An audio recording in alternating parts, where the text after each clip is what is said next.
We were so unsure.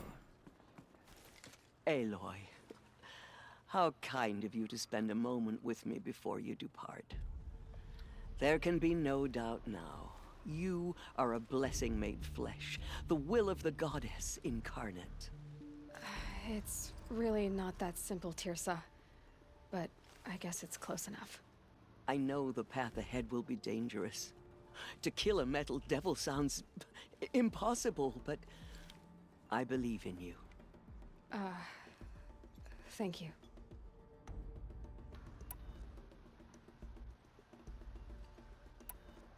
Tirsa, I want to know Rost's story. Why he was made an outcast. He never told me, said he took an oath of silence. What did he do? Oh. Yes, that. What crime did he commit? I will tell you if you wish. But it is a long story. Are you sure you want to hear it now? Of course I want to hear it. Tell me. Rost never committed any crime. He was an outcast by choice. What? What do you mean? Many years ago, before the derangement, before the Red Raids, a band of murderous outlanders, 12 in number, struck without warning. At Mother's Vigil, they took hostages, and then pressed on, headed for Devil's Thirst. Mother's Vigil? Where's that?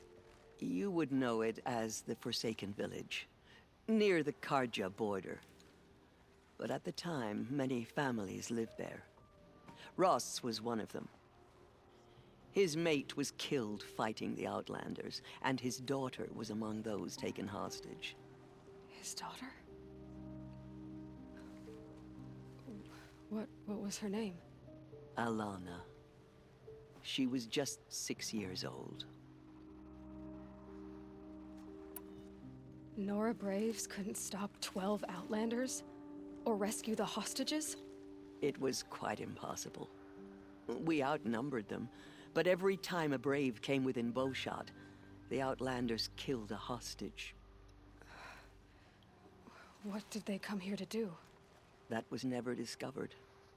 We couldn't track closely enough to observe them. We know they camped beyond Devil's Thirst for 2 days. There were reports of strange noises. And then, as suddenly as they came, the Outlanders made their way back to the border and disappeared. What happened to Rost's daughter? She was killed? Rost was one of the Braves who tracked the Outlanders, keeping his distance. There were 6 hostages still alive when they reached the border.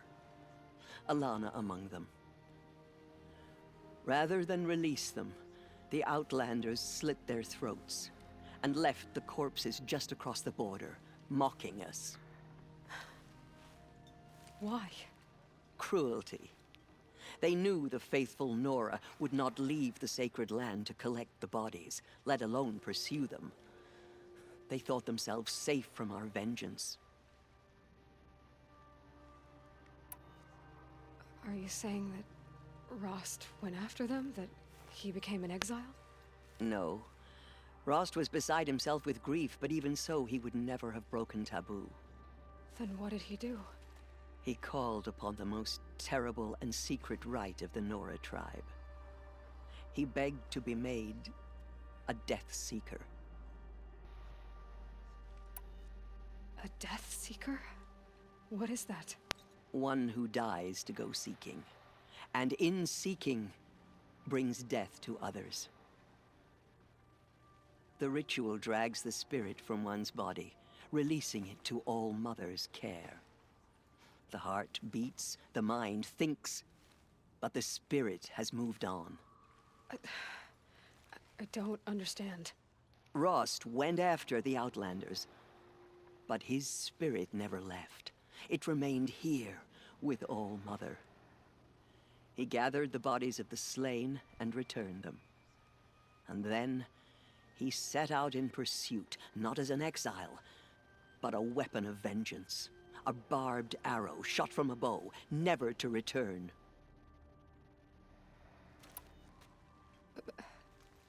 But Rost did return. Yes. A full year later, and terribly wounded. He collapsed at the border of the sacred land.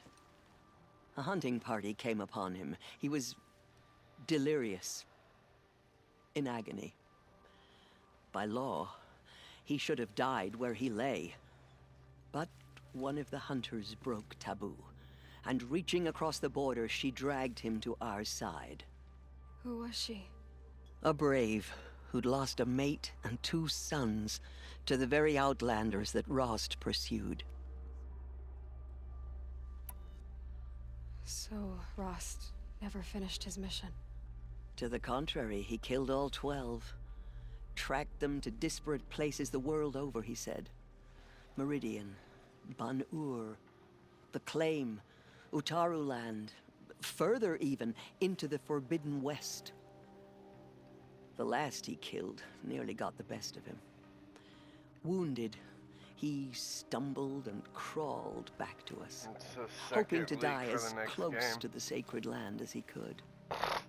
He never expected nor asked to be dragged across the border and nursed back to health. That was done to him, leaving us, the matriarchs, in a difficult position. Why couldn't you just welcome him back? Rost had been made a Death Seeker, Aloy. He no longer had any place among the tribe. By law, he should have been driven back out. But we couldn't bring ourselves to do that, so we offered a compromise. You made him an outcast. Yes. We offered to do so on the condition he never speak to anyone of this exception. After all he did, all he suffered, to be declared an outcast was his reward. Rost was overjoyed. He never expected to live another day in the sacred land, let alone the embrace, so close to the goddess. He resolved to spend the rest of his days in solitude, and was happy to do so. But then you found me, and gave me to him. Yes. Another compromise. The matriarchs feared you, and would not let you be raised by the tribe. And so we turned to Rost. I knew that he would take care of you, bring you up, teach you to worship All-Mother and respect the ways of the tribe. He certainly tried anyway. You took a man who'd lost his daughter and made him raise an infant girl? Doesn't that strike you as callous? I'm inclined to think the course of events has shown the wisdom of our choice. And I'm quite certain that from the moment he laid eyes on you, he saw you as a gift, and never a burden. All right, Tirsa, that's quite a story. The Nora have suffered terrible losses, Tirsa. What's to become of them now? That will be for the goddess to decide. Only she knows the future. For the moment, my sister matriarchs and I will see to the wounded. And as I promised, anyone who wishes to join you at Meridian, we will declare seekers. I think for the time being, we should remain here in the mountain, close to the goddess. That might be best. If nothing else, it's a defensible position. It's time for me to move on. I thank you for doing what you could to help me through the years, and for telling me Rost's story. I wish I could have done more, but I am just one woman. As am I. No need to sell ourselves short. Oh, thank you, Aloy. I will pray for you. Okay, I guess it can't hurt.